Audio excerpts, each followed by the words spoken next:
To enable split screen view in Samsung Galaxy S9 or S9 Plus, open Settings. From a home screen, swipe up or down from the center of the display to access the apps screen.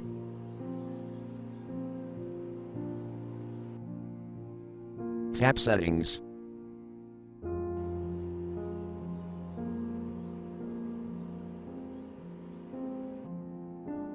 Tap Advanced Features.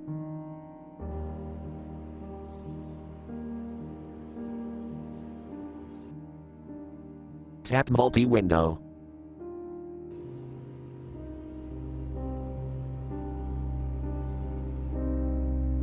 Tap Use Recents button.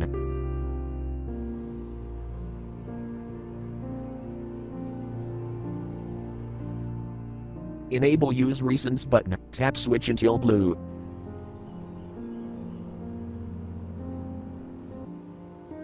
Select Split Screen View.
Thank you for watching. Have a nice day.